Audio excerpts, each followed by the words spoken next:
Bonjour à tous et à toutes. Alors voilà, je m'appelle Julien Bézia. Je suis auteur-illustrateur d'albums et je vous envoie une courte vidéo aujourd'hui parce que l'association qui s'appelle Opa Livre m'a appelé pour me dire que le Manche Doudou avait reçu le prix des écoliers 2020. Alors le prix des écoliers, j'ai appris que ce sont 12 classes d'école qui lisent et ensuite qui votent pour des albums. Et je suis très content de vous dire merci aujourd'hui pour avoir voté et choisi et aimé le Manche Doudou. Alors ce que vous voyez, ce que je vous envoie comme vidéo, c'est un écran sur lequel je peux dessiner, sur lequel je peux écrire aussi. Et ça me paraissait le meilleur moyen de vous remercier aujourd'hui. Alors les écoles qui ont participé à ce prix sont la Vallée de la Course, la Caloterie, Conchil-le-Temple, l'école de l'Épine, l'école de Verton, l'école des Remparts aussi à Montreuil-sur-Mer, Saint-Josse, et puis 2 écoles qui sont à Berck-sur-Mer. Alors ça m'a beaucoup amusé et je suis sûr que ça a beaucoup plu à mon canard Berck aussi. Donc l'école de la Petite Sirène et l'école Tchétcho-Berquois. Donc pour toutes ces écoles et tous les enfants de ces écoles, vraiment encore une fois, merci pour le Manche Doudou. Et puis j'ai eu le prix et j'ai aussi reçu des questions des enfants qui ont lu et aimé le Manche Doudou. Alors on va les reprendre ensemble si vous voulez et je vais essayer d'y répondre. Première question. Pourrais-tu nous montrer comment tu dessines? Alors oui, je peux vous montrer, mais je peux vous montrer donc sur mon écran. Vous voyez que là je choisis un stylo sur mon écran et là je choisis une couleur, mais parfois et le plus souvent je dessine aussi avec des crayons et des feutres comme tout le monde. Le Manche Doudou par exemple, je l'ai dessiné sur du papier avec un crayon et des peintures, mais parfois j'aime aussi dessiner sur mon écran. Alors le Manche Doudou par exemple, si je le dessine dessus, vous vous rappelez peut-être qu'il a 2 grandes oreilles. Et puis après, ce qui est chouette dans le Manche Doudou, c'est qu'on peut le dessiner un peu comme on veut. Donc je peux décider qu'il a un masque, par exemple, de super-héros. Hop. Je colorie un petit peu son masque. Et quand on dessine à l'écran, quand on dessine sur papier, c'est presque la même chose en fait, vous voyez. Et donc le plus souvent, je dessine quand même sur mes feuilles et sur mes papiers. Et puis dans le livre, il a un nez d'éléphant, je crois, mais on peut décider qu'il a un nez de tigre, s'il n'a pas mangé d'éléphant aujourd'hui. On peut lui faire des pattes de poule. Et puis on dirait qu'il penche, on peut lui faire des rayures de tigre. Des petites oreilles. Pour bouger ses mains, on peut lui faire des petits traits. Hop. Et vous voyez que quand on dessine aussi, on peut recommencer, on peut gommer, on peut se tromper. C'est pas très grave, c'est ça qui est chouette dans le dessin. Et avec le Manche Doudou, on ne se trompe jamais, encore une fois, parce qu'il est toujours différent dans le livre et puis dans tous les dessins que je peux faire. Donc voilà comment je dessine et ensuite je mets des couleurs. Alors les couleurs, je les mets soit sur l'ordinateur, soit je les mets avec des peintures ou des feutres, ça dépend des livres. J'ai eu d'autres questions aussi, on va essayer de les voir. Hop. Comment la patate molle est-elle arrivée dans la pièce? Alors ça c'est rigolo comme question, c'est vraiment une question juste sur le livre et c'est une bonne question. Alors la patate molle, je ne sais pas si vous vous en souvenez bien, quand elle arrive au début du livre, elle ressemble un peu ça et la patate molle, c'est le Manche Doudou bien sûr, mais au début, avant qu'il ait mangé quelque chose. On va le faire regarder en haut. Hop. il a une petite dent, une petite spirale, comme ça on le reconnaît quand il grandit, qui se transforme. Alors, comment la patate molle est-elle arrivée dans la pièce? C'est une bonne question et je ne sais pas trop, hein. Peut-être qu'elle est passée par la fenêtre ou par la porte, mais c'est vrai que c'est une très bonne question et je n'ai pas la réponse. La réponse, elle est dans l'histoire, mais même moi, je crois que je ne la connais pas. Alors, vous pouvez imaginer tout ce que vous voulez. On fait une autre question. As-tu un canard qui s'appelle Berk? Alors, c'est rigolo, ça aussi, comme question. J'ai eu des canards et mes enfants aussi, parce que j'ai des enfants, ont eu des canards. Mais aucun ne s'est appelé Berk. Et surtout, aucun n'était vraiment comme un doudou. Ils avaient plutôt un corps de canard. Alors que pour Berk, il a un corps de chiffon, de tout sale, tout mou. Et ça me plaisait d'inventer ce personnage. Donc on peut dire que j'ai vu des doudous, j'ai regardé ce qu'il y avait autour de moi pour mes enfants, mais aussi pour les enfants des autres. Hein. J'ai regardé toutes les doudous qui pouvaient se faire. Et ça me plaisait l'idée qu'il y avait une tête de canard, hein. Comme le vilain petit canard. Au début, personne, dans le manche doudou, on lui dit on l'aime pas trop parce que c'est un vieux mouchoir sale, hein. Mais en même temps, il est très courageux et il sauve plein de choses. Donc j'aimais bien l'idée qu'il a un corps un peu mou, un peu cracra, comme tous les doudous, et en même temps qu'on l'aime bien et qu'il puisse aussi sauver la situation. On lui fait des tâches là, hop. Autre question. Pourquoi écris-tu des livres pour les enfants et comment trouves-tu tes idées pour écrire les livres? Alors, j'aime écrire des livres pour les enfants parce que ce sont des livres qui s'adressent à tout le monde. Même des adultes peuvent acheter des livres pour les enfants. Ce qui compte, c'est que tout le monde peut s'amuser, rire et aimer lire avec les albums pour enfants. Et comment je trouve mes idées? Eh bien, je les trouve un peu chez moi, autour de moi, un peu partout. C'est souvent des choses toutes simples qu'on a à côté de chez soi. Par exemple, dans le bain de Berck, ça se passe, vous le savez, si vous l'avez lu, hein, sinon je vous le lirai à la fin. Ça se passe dans une baignoire, hein, hop.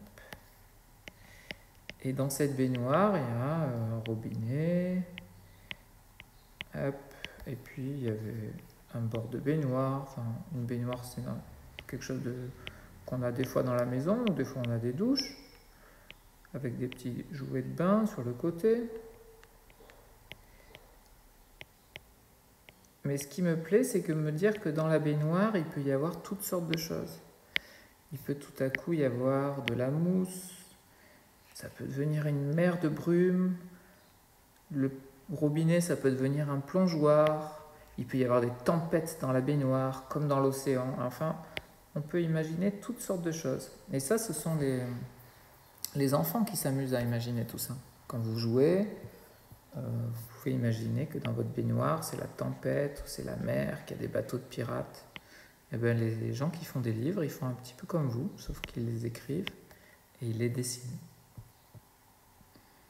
On passe à une autre question. Hop. Aimes-tu les animaux? En as-tu chez toi? Ah, ça c'est amusant aussi comme question. Oui, j'aime bien les animaux, bien sûr. Tous les animaux, même les petits insectes, les choses comme ça, je trouve que c'est toujours beau à regarder et à dessiner. Et puis chez moi, j'ai un chat qui s'appelle Charlie. Alors c'est un chat assez amusant parce qu'il a très très peur de tout et il se cache partout, tout le temps. Et du coup, on l'a appelé Charlie parce que quand il était petit, il faisait déjà ça. Il se cachait et on avait un livre qui s'appelait Où est Charlie? C'est un livre où il y a des petits personnages qu'il faut tout le temps chercher partout. Et puis lui, comme on passait notre temps à le chercher partout, lui aussi, on l'a appelé Charlie. Et alors ce qui est amusant, c'est que il y a un autre livre, une autre aventure de Berck qui va sortir bientôt, au mois d'octobre. Et dedans, il y a Charlie, vous verrez. C'est un des personnages de l'histoire. Donc vous voyez, en fait, il est à la maison, hein, et en même temps, je peux très bien décider de le mettre dans un livre. On continue. Est-ce que tu es en train d'écrire un nouveau livre? Alors oui, je suis toujours en train d'écrire des nouveaux livres. Et il y en a un que j'ai fini il n'y a pas très longtemps. Je l'ai fini pendant le confinement. Vous étiez tous à la maison et moi aussi. Et du coup, j'ai eu le temps de finir un album. Et cet album, il s'appelle L'œil de Berck. Alors, la couverture, elle est un petit peu comme ça. On voit Berck qui se cache un œil. Puis il a son bonnet qui tombe. Hein. Là, clac. Et puis, il se cache un œil, on ne sait pas trop pourquoi. Et dans le livre, on va comprendre pourquoi ça s'appelle l'œil de Berck. Et pour vous donner une petite idée, en fait, le livre, il commence comme ça. L'autre jour, un truc terrible est arrivé dans ma cuisine. C'est Berck, mon canard, qui me l'a raconté. Et donc, vous verrez au mois d'octobre, hein, c'est après les vacances d'été que si vous avez le livre, hein, à la bibliothèque ou à l'école ou à la maison, vous verrez qu'est-ce qui est arrivé à l'œil de Berck dans la cuisine.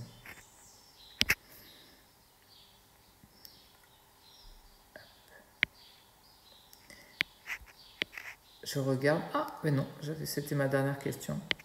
Donc, ce que je voulais vous faire à la fin aussi, c'était vous lire une histoire. Donc, je vais sortir de mon écran, vous allez voir, et ensuite je vais aller sur le livre qui s'appelle Le Bain de Berck, parce que comme ça, je vais finir en vous lisant une histoire.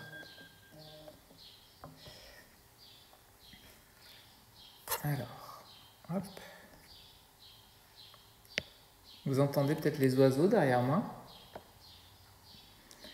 Parce que j'ai un petit jardin avec des oiseaux. Alors oui, je vous montre la couverture, la vraie couverture, vous allez voir. C'est un petit peu celle que je vous ai dessinée, L'œil de Berck, et ça c'est le livre qui va sortir au mois d'octobre, que vous pourrez peut-être voir bientôt. Et alors le livre que je voulais vous lire, c'était Le Bain de Berck.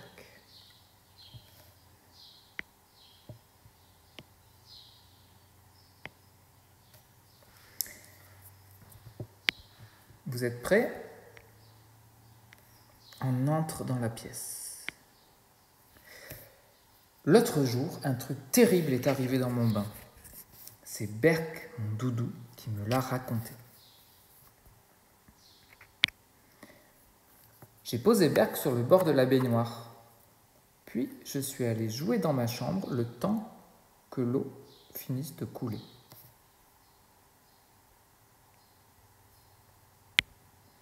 Le problème, c'est qu'il a glissé et plouf! Berck était assez content. Il n'a pas l'habitude de se baigner. Il a voulu faire coucou à mes jouets de bain, mais avec l'eau, il a dit glou glou. Berck se noie, a crié Trouillette, ma tortue. Le seul qui sait bien nager, c'est Drago. Mais quand il a voulu sauver Berck, il a trouvé l'eau trop chaude. Berck s'est alors mis à appeler. « Adanglion, glé glé glé glé glan glan glan. » Qu'est-ce qu'il dit? A demandé Poulpe. Il est en train de cuire, s'est lamenté Trouillette. Tiens bon, a dit Aspiro l'éléphant, je vais mettre du froid. En tirant sur le robinet, Aspiro a fait tomber le shampoing et ça a commencé à mousser, mousser. Aspiro a arrêté l'eau. On ne voyait plus Berck. Il a été étouffé par la mousse, a soufflé Trouillette. Mais Berck a répondu à travers la mousse. Ça va, ça va. Mais attention, c'est Chichi sans chauchin. Qu'est-ce qu'il dit? A demandé Poulpe. Il s'étrangle avec la chaîne, a gémi Trouillette. On arrive, ont lancé Poulpe et Drago. Ils avancent et... Boubou, a dit Berck, en voyant apparaître Poulpe et Drago. Avant d'ajouter « Attends, blion !»« Bli, bli, bli, bli, blanc, bleu, blanc. »« Hein ?» a fait Poulpe. « On ne comprend rien, a dit Drago. Poulpe tire sur la chaîne pour le remonter. Et pop! En tirant sur la chaîne, le bouchon de la baignoire s'est sorti et l'eau s'est alors mise à tourner, en faisant... Sur le bord, Trouillette a hurlé « C'est la fin, la baignoire les avale !» Aspiro a alors pris son élan et plop, il a bouché la baignoire avec son derrière. Ensuite, il s'est mis à aspirer l'eau du bain de toutes ses forces jusqu'à gonfler comme un ballon. Ouf! Dans la baignoire, il n'y avait presque plus d'eau. Et Berck était sain et sauf. « Tu nous as fait peur, » lui a dit Drago. « Oh, merci, mais il ne fallait pas vous inquiéter, » a répondu Berck. « Je me suis bien amusé et je voulais juste vous dire, attention, j'ai fait pipi dans le bain. » Berck! Berck.